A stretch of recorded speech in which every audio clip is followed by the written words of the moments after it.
अस्सलाम वालेकुम, आप देख रहे हैं बोल न्यूज़ और मैं हूं आपके साथ अनम जुल्फ़िकार और मैं हूं सनिया मलिक। हेडलाइंस आपने देख ली। बुलेटिन का आगाज़ करेंगे और आपको बताएं कि गजा में सहूनी फोर्सेस की वहशियाना बमबारी से एक ही रोज़ में मज़ीद 46 फ़लस्तीनी लुक़मा अजल बन गए।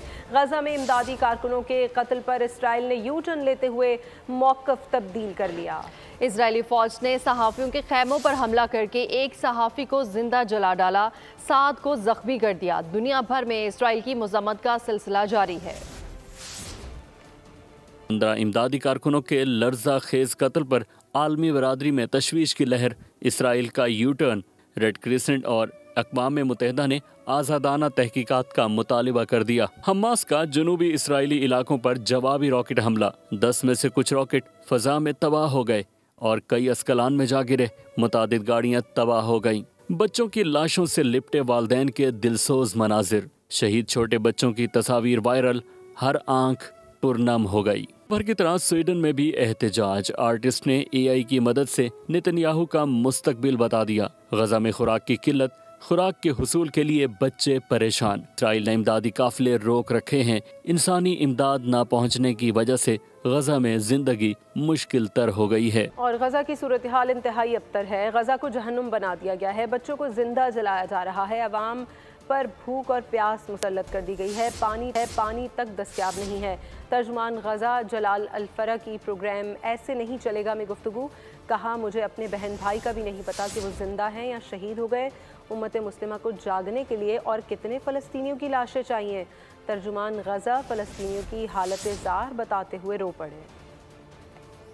मैं गजा के बारे में बताऊं आपको तो शायद ये आपका प्रोग्राम क्या है, ये 24 घंटा भी कम पड़ जाएंगे, साल कम पड़ जाएगा बताने के लिए। भूख प्यास अलग है।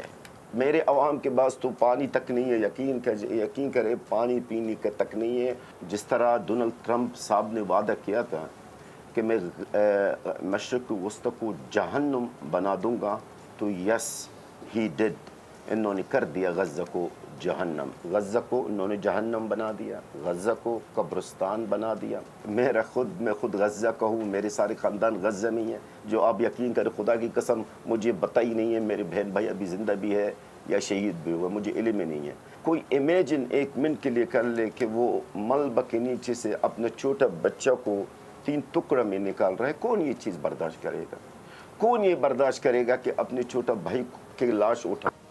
कौन ये बर्दाश्त करेगा? एक माँ है जिनके कोई औलाद नहीं, सिर्फ एक बेटा है, वो भी 20 साल के बाद अल्लाह ने इनको दी है, वो भी इनके हाथ में 2 टुकड़ों में दिया गया है। सरबराह जमीयत उलमा इस्लाम मौलाना फजल रहमान का 10 अप्रैल को मसला फ़लस्तीन पर कन्वेंशन मुनक्किद करने और 13 अप्रैल को कराची में इसराइल मुर्दाबाद मुजाहरा करने का ऐलान।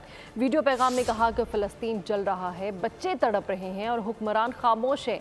बोले, उम्मत मुसलमान का हर फर्द बेदार हो, अपनी आवाज़ बुलंद करे, हुक्मरानों को झंझोड़े। ये वक्त फ़लस्तीनी बहन भाइयों के साथ खड़े होने का है। पाकिस्तान मिनरल्स इन्वेस्टमेंट फोरम का कल से इस्लामाबाद में आगाज़ हो रहा है। वफाकी वज़ीर पेट्रोलियम अली परवेज़ मलिक ने कहा है कि फोरम का मकसद मादनी ज़ख़ायर में सरमायाकारी के मौक़े पैदा करना है। पायदार मौशी इस्तेहकाम के लिए हमने मादनी वसाइल को बरूकार लाना है। फोरम में 300 गैर मुल्की नुमाइंदे शिरकत करेंगे। बाज़ मुआहदे भी मुतवक्के हैं।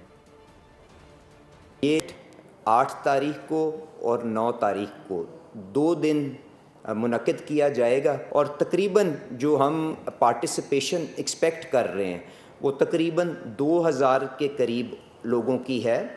और इसके अंदर एक अच्छा हिस्सा फॉरेन डिग्नेटरीज़ का, जो मैंने आपसे जिनकी तरफ इशारा किया, तकरीबन 300 के करीब हम फॉरेनर्स भी एक्सपेक्ट कर रहे हैं जो यहाँ पे आएंगे।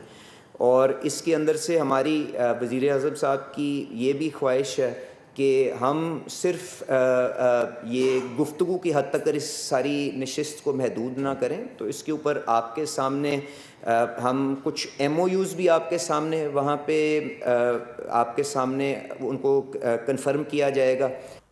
और ट्रंप टैरिफ का रिएक्शन। अब तक शानदार मुज़ाहमत करने वाले पाकिस्तान स्टॉक एक्सचेंज को भी झटका लग गया।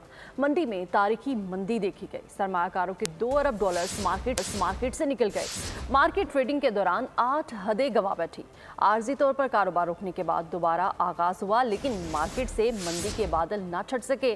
कारोबार के इख्तिताम पर 3882 पॉइंट्स की मंदी पर हुआ।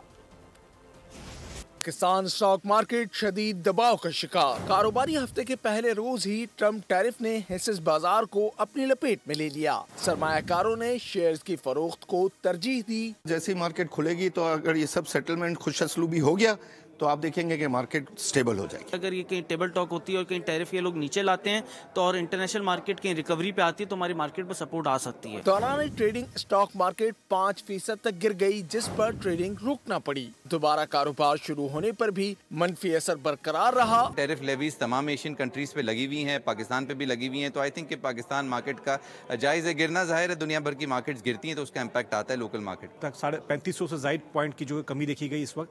और अब जिस तरह ये टैरिफ के मामला, लेकिन पाकिस्तान के जो मसाइल हैं वो ज़्यादा इम्पोर्ट नहीं है पाकिस्तान के जो यूएसए के साथ है। शदीद गिरावट के बाद मार्केट में रिकवरी देखी गई और कारोबार के इख्तिताम पर 100 इंडेक्स 3882 पॉइंट्स की कमी के साथ 1,04,909 पॉइंट्स पर बंद हुआ। अमरीकी टैरिफ के बाद दुनिया भर की स्टॉक मार्केट्स क्रैश कर गई। अमरीकी और एशियाई मार्केट में गिरावट देखने में आई। दुनिया भर के सरमायाकारों के अरबों डॉलर्स डूब गए। सऊदी सरमायाकारों को भी 500 अरब रियाल का नुकसान उठाना पड़ा।